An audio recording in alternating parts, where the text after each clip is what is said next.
if your autonomous maintenance is not autonomous, then you're doing something wrong. Hello, I'm Tom. Welcome to my channel where we talk about continuous improvement in an industrial setting. And recently I had this wonderful factory visit and sort of strategy sessions together with a client, and that really forced me to again think about the principles that we try to implement and we're working on. And it sparked a couple of very good ideas. So, Andre, obrigado, because the discussions we had will probably spark a couple of videos over the next weeks. And a very important one is on autonomous maintenance or autonomous management, term I like slightly better. And it is about the difference between the tools. So what are you actually implementing and how do you implement it?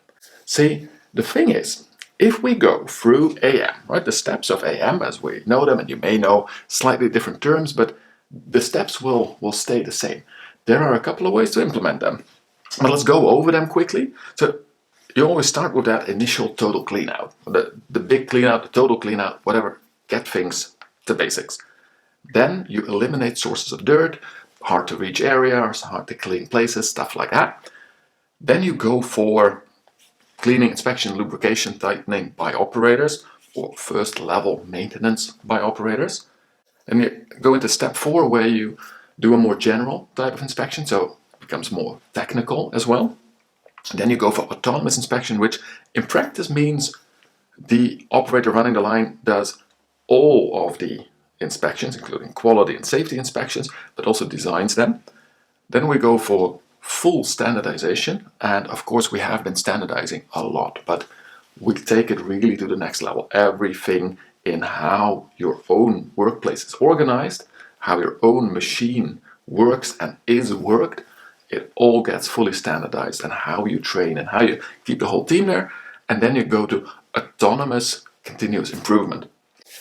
Now, the fun thing here is that going through these, and when I draw a full AM picture, I tend to also put the factory journey on the right hand side, and it is important. But what you will see is that you're sort of restoring all of the problems of your factory. You're making it easier to work with the machines. And then you really go to an understanding of your machines and your processes in a completely different level than what you were used to. And then you just go for excellence on a daily basis. That's the machine side. And you can implement that without involving the operator too much. But then we are not doing autonomous maintenance. See, this is that big lesson, and yes, we know it. And if you watch this video, you know it. But do you really feel it? Do you sort of have it in your way of thinking, in your daily habits, but in your understanding also that the autonomous part of autonomous maintenance is a very serious thing that you can easily do wrong. See, the operator journey is at least as, probably more important than the factory journey. What you are doing is making sure that the people who actually do the work with the machines or the tools or whatever, right? The operators generally, but you can do this in different fields, that they become full owners and experts on everything that they have and that they work with, and that they will ask those support departments for support, right? Almost not even for guidance, for support mainly. And the beginning phase is guidance, definitely, but you want to flip that script of the maintenance department telling everybody how to lubricate, how to maintain, or even to do all of those things. Of the safety department telling everybody exactly how they should behave and how a machine should be designed. You want to flip that to the person actually using the machine and the area around it, deciding on those things. Now, of course, deciding that with the proper knowledge and with the proper support of those experts. But for that, you need to build up these competences. And that starts with really getting that ownership, right? So the operators, they need to feel that they own the machinery they work with. And that is a serious step. Then we go to, and that's sort of step 4 or 5 usually, to a deep understanding of the whole process. Not just what you're supposed to do, but also what your machine is supposed to do and how it works and what type of product needs to get out of there and how inputs affect outputs. Really understand what you need to look for to have a good and stable process, and then just go to that full belief of this is my place and I know what we're going to do. Well, as a team, of course, right? This is not the one operator, this is a whole team of operators using that same line.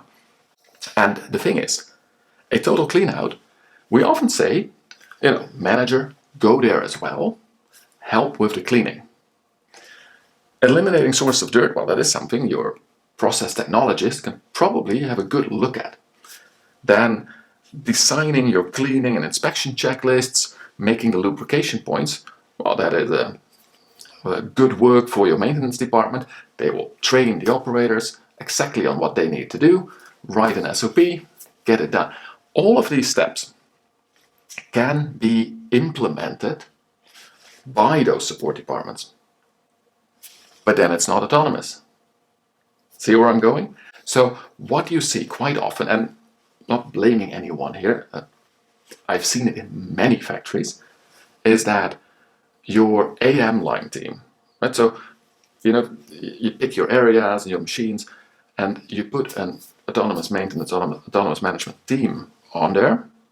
That team will, for instance, be the production manager. I mean, we got to give it some weight, right? Especially those pilot teams. The supervisor, then a maintenance engineer maybe, and somebody from quality, training, safety, whatever. Right? Let's fill out the team. And whatever operator happens to be on that machine, on shift, on a Wednesday morning, because we decided that every week on Wednesday morning we will have a team meeting. Our operators, they go through the shifts. The operators in a shift, we've got 4 who do a little park of machines, so basically 4 shifts, 4 operators per shift. Every 16 weeks that same operator joins the team. They will of course not become the owners of this process. The owner of a process, if you organize it like that, will be the production manager and the supervisor. They're going to do all the work. They may give some actions out to the operators, but what we have here is that you basically in those meetings will ask the operators, the training we provided last week, did it work? Have you been tagging something? But that's not ownership. That is doing the work and sort of following up on the work. Not designing how we work, not designing the system. So that is a problem. That is also why I would suggest that when you organize your AM line teams, really organize them around your shifts, right? And yes, that is more difficult to manage from your office because you're probably doing office hours. And if you have a factory that goes 24/7, you're not there 24/7. Just one of the ways you can do this is to give each of the teams, so the shift teams, give them a part of the machine, but they meet during their shift, right? When they are all together.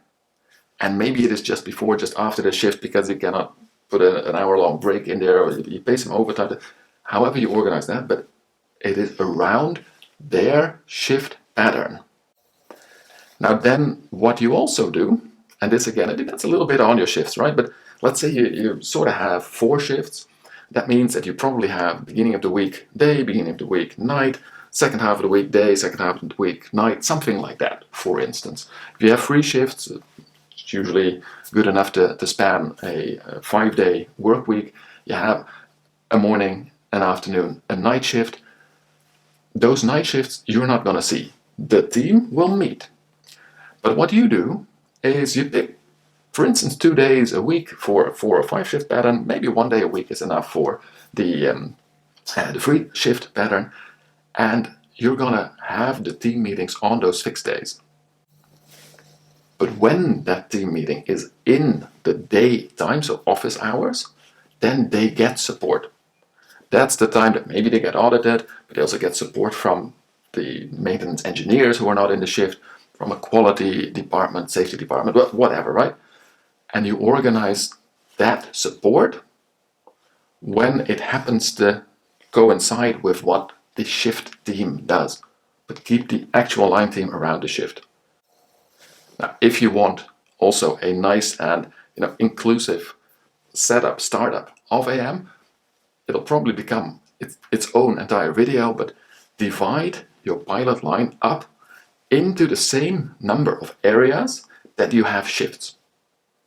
And this is especially very useful if you have multiple similar machines. Pick the one pilot line, divide it up into 3, 4, 5, however many shifts you have, pieces of equipment, and each shift makes an AM team that sets all of the rules for that part of the machine. Everybody who works there has to do the work. So if we do the total clean out, you get tagging, right? You set that up. Very important. You get your sort of sealed list, but then maybe without the inspection, lubrication, tightening in step 1, and then inspection sort of half comes in. But you set up your checklist of the tasks that you need to do. Everybody who works the line has to do those tasks. Every shift, no matter whether you're in the AM team or not. This is the work. But that AM team decides what is the work, makes those standards for their part of the line.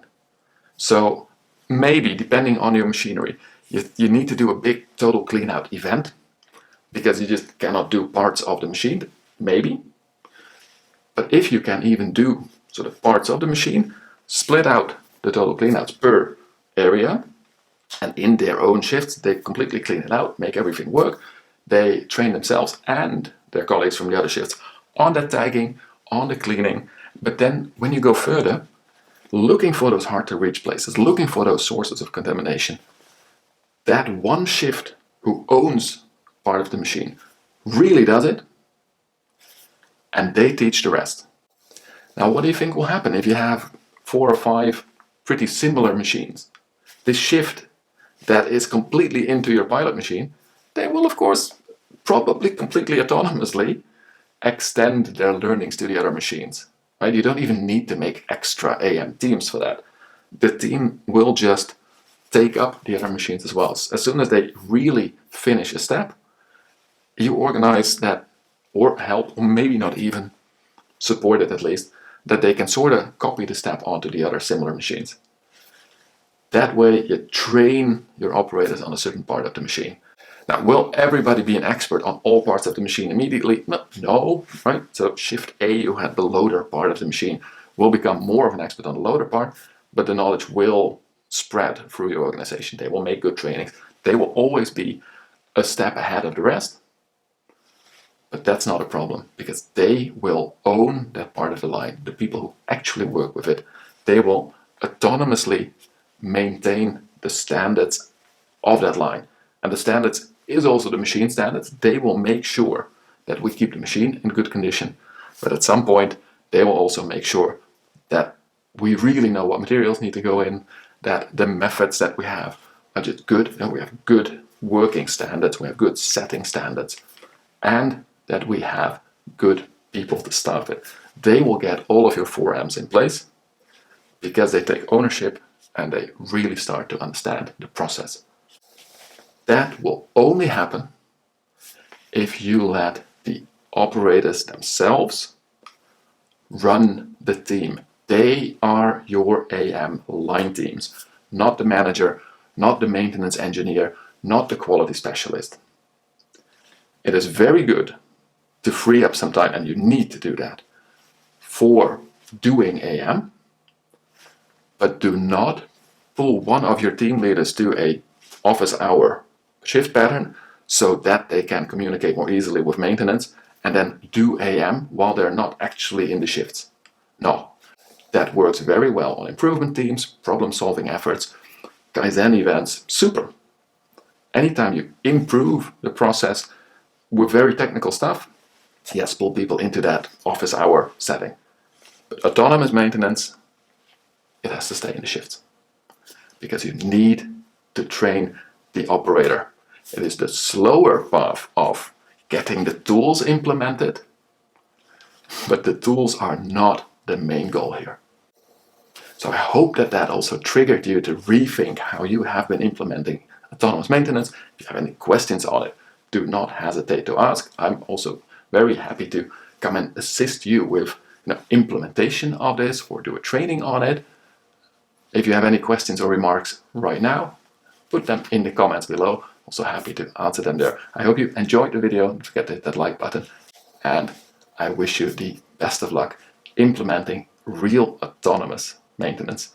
And as always, don't forget to also enjoy the continuous improvement journey.